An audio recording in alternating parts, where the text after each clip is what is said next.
If you're considering Vietnam, you might be wondering how living in Ho Chi Minh City compares to other cities in the country when it comes to cost of living. In today's video, I'm going to be breaking down my monthly cost for food, transportation, and other everyday expenses so that you can get a better idea of what to expect. Welcome back, or welcome if you are new here. My name is Ariana. I'm a nomad currently living in Ho Chi Minh City. I help Black women earn, plan, and thrive abroad. And Vietnam is truly one of the places that I personally feel like women who look like myself can really thrive abroad. Not just because the people are so friendly and welcoming, or because you can feel safe walking around at any time of day, or even because the food is bomb. Because trust me, all of those things are highlights, definitely pluses. But the real perk is how affordable the cost of living is to value, especially for a woman living solo. So let's get into it. I'll walk you through my monthly expenses by category, and by the end of this video, you'll have a realistic idea of what your own budget here in Ho Chi Minh City could look like. I'll start first with the highest cost per month, and of course, that is accommodations. Now, if you already saw my apartment tour video, you know that my place here cost $585 a month, and that includes two cleanings a week. They also like change out the sheets, they change out the bedding once a week, and I have access to a rooftop pool and a sauna. So that all comes included in the 585. What's not included are utilities. So the cost of electricity, water, as well as portable water, which is provided to me by request. And I might get like maybe two or three every month. So the lowest that I have spent on utilities is $23 a month, and the highest $34. So the range is about $20 to $30. And in total, for the month of August, I spent $608 on accommodations. So, in case you're wondering, I am tracking everything using the Copilot Money app. I've tried a lot of different budgeting apps and different tools to try and track my income while traveling abroad. And honestly, this one has been one of the best ones I have come across. Not just because it looks really nice and has a nice user experience. As a UX designer, I very much appreciate that aspect of it, but it also has some really neat features, such as setting savings goals, being able to categorize your spending, set different budgets that you want to stick to. And it also alerts you when you go over those budgets, as well as gives you notifications when you have unusual transactions come through. You can also track your investments as well as income coming from different sources. And yeah, it's just overall really great for being able to get a broad and detailed view of your finances. So if you are looking at moving abroad, if you are currently living abroad, honestly, just anyone who wants to get a better handle over their finances, I highly recommend the Copilot Money app. This isn't a sponsored video, but I do really love using it and would recommend it to anyone. If you go directly to their website, you can get 1 month free. It does cost, I think, around $7 per month in order to use it. But if you use my code down below, you can get 2 months free. So, yeah, you're welcome. All right, so my next highest monthly expense is food. And yeah, your girl likes to eat. So, this is a category that is going to vary for everyone. It's definitely going to be different. I do think mine is a little bit higher than what you can typically expect. And that's because I do weightlifting, and I am currently in a season where I am trying to put on weight. So I do eat a bit much. So my numbers for this category may not be as high as what you can expect if you're coming here and you're prepared to eat Vietnamese food or do more cooking at home. It won't cost as much as this. So, first I have groceries, and for that, I spent for the month of August $123. And I believe that month I did like one big grocery haul at the beginning of the month at Mega Mart here. It's kind of like Costco in Vietnam. So I got a bulk load of groceries, and then throughout the month, I would just go to little stores or sometimes there's a guy that sells like produce on the corner, but really just going to pick up little things throughout the week as I needed them. But the bulk of my groceries came from Mega Mart, and then just cooking little things as I need it. Usually, I'm making breakfast and dinner at home. When I'm not cooking at home, I'm either dining out or ordering in using the Grab app. And uh, I would say maybe like 2 or 3 times a week, depending on the week, I might order food in. And I spent around $83 in the month of August on that. Usually, when I'm going to restaurants or ordering food, it's usually not Vietnamese food. So 83 would be on the high side. I love pizza, so it's usually what I'm ordering when I do order food or go out to eat. And then I also have a category budgeted for cafes. Usually, I will go to a cafe for the day and just work. So I'm having at least one meal and maybe a drink or two. So for the month, I spent $92 in that category.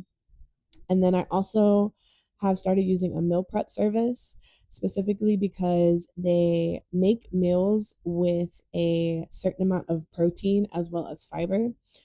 So I've found it extremely useful. Like I said, I do a lot of weightlifting, and this is not only convenient for me, but the meals are actually pretty good. And they deliver them to my house 5 days a week, and I usually eat this for lunch. So 5 meals for the week is like $34, and I spent a total of $72 in August because I had just started using them like midway through. So the total amount for my food category is $370. Okay, so the next category is health and wellness. And again, I feel like this is something that definitely varies by the person, but just to give you a general idea of what spending in this category can look like. The gym that I go to is California Fitness. It is, I would consider, one of the more bougier gyms out here, and it's also a chain. So I think you'll see them all over Ho Chi Minh City. And the location that I go to is the one at Landmark 81. So is definitely one of the more bougier locations. And I mention this because I know someone who goes to a different location, and the price that she pays is a little bit lower, and like the pricing is different. So I think it depends on the location that you go to. But yeah, that was the one that I choose to go to, and I picked California because I have tried a lot of gyms, a lot of gyms out here, and they either weren't up to par or like they were really expensive. Like I have a gym that is not far from me. It might be like a 5 minute walk, but it's upwards of like $100 a month to use the gym, and it's not like a super nice gym. It's actually a private gym. So it's small, and you have to actually make a reservation for what time you'll come in every day. And I was just like, there's no way. So, anywho, the cost that I pay to go to California, specifically the Landmark location, is $23 a month. And when I signed up, I had to get a 1 year contract. So I had to pay 2 months in advance in addition to uh, 1 month. So I ended up paying like $75 to start at the gym. But like I said, it's for a year-long contract. So supposedly, once I hit 10 months, the last 2 months are already paid for since I paid the deposit. I don't know. It's kind of a weird way that they work it out, but $23 a month is what I pay for the gym. And I take supplements to help with my weightlifting journey. And in the month of August, I actually was restocking on everything. So I bought protein powder, I bought creatine, and I also got some endurance BCAAs. So all in all, that cost me $108, bringing my total for the month of August for health and wellness to $131. Now, if these numbers are sounding good to you, but you're still on the fence about moving abroad because you don't have a remote job and you just aren't sure how you can support yourself financially, my clarity calls are for you. Together, we'll walk through your skills and map out earning strategies that align with you. We'll also work through those pesky little fears that may be the real thing that's holding you back. You can use the link down in the description to book your call. Now, the next highest cost in my monthly expenses are transportation. And I actually do not have a bike here. I know some people come here and get a bike and drive themselves around. I am a self proclaimed passenger princess. And so I use Grab or Moto Rideshare. They have some other ones out here like Bee and Zen.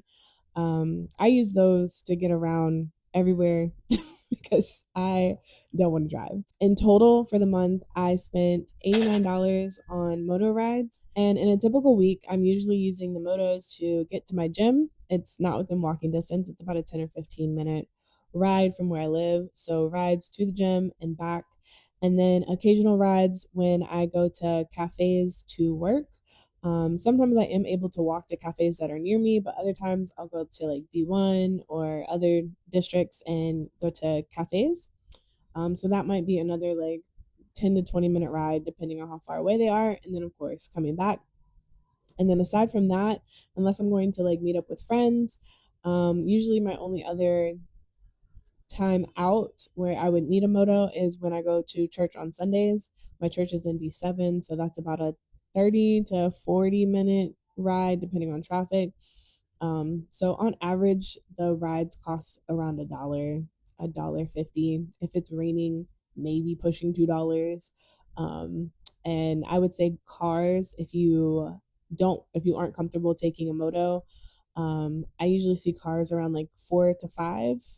Um, and I only look at cars when it's raining, so I would assume that they're actually a little bit cheaper than that on a normal sunny day, maybe like $2 to $3 for that. The next expense category is insurance. I use Safety Wing for this. I pay $56 a month. This really only covers accidental insurance, not so much like health care. I'm actually planning to go to the doctor and the dentist soon, and so I will be seeing how much that costs. But from what I heard, it's not that much to be paying out of pocket, and I don't um, need to go to the doctor or the dentist other than like routine checkups. So for now, I just use the Safety Wing insurance for to cover any accidents, and then plan to pay out of pocket for the other healthcare expenses. And of course, I can keep you all updated on that. If you're interested in knowing how much those cost, be sure to leave a comment down below, and maybe I'll make a video about that in the future. The next expense category is ATM miscellaneous. And in this category, I have spent $47. This is that category that I was talking about that is kind of like my catch all. Sometimes I'm using this money for cafes. I could be using it at a grocery store. I could be using it randomly at just some store that I'm at. It really is just I get money out of the ATM, and sometimes I go places and they don't accept card. So I end up paying for it with cash. And there actually is a way that you can track spending cash in the Copilot app, but it's work. And I'm so used to it just automatically tracking my expenses. So sometimes I don't catch everything that I am spending on. And so this ATM miscellaneous category is where all of that resides. The next category is what I call recreation. And essentially, this is just like nightlife when I occasionally do such things. And anytime like I go out for events or doing like any fun stuff, essentially. And for the month of August in this category, I spent $3.80 on an activity. I'm assuming this was speed dating. If you watched that video, when I went, there was a cost to participate, and so I think that's what that 380 was, $3.80, $4. And then nightlife, I have $32, which is honestly high for me. Like I said, I don't really go out much. I honestly don't even drink much. But that night that I went speed dating, I also went to a speakeasy. And so the drinks were a little bit pricier. They were more like 16 to like 20 per drink. So it was definitely paying for the experience because the drink was not that big. But I really enjoyed it. Totally thought it was worth it.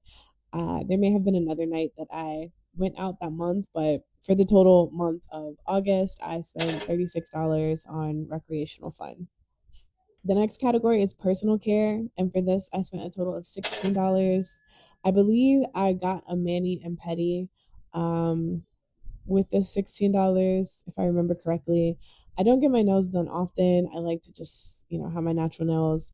Um, but I went and tried a place, and honestly, $16 is really low, and I would not recommend going to that place that I went to. They didn't do the greatest job, and one of the girls actually cut me really bad, so I highly don't recommend. I think when it comes to nail services, you kind of get what you pay for. So more recently, I went to a different nail salon. I might have paid closer to 16 just to get a manicure, and that was with regular polish.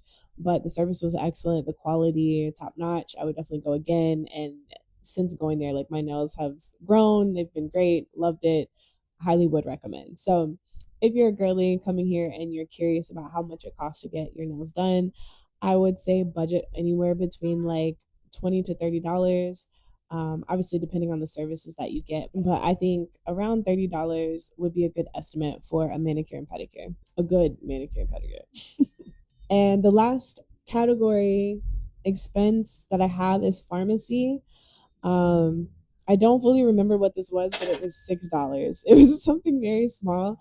I think maybe I might have like had a sore throat. I went to the pharmacy. I know what it was. Vitamins. I went to the pharmacy and bought vitamins. So I think they were like $6.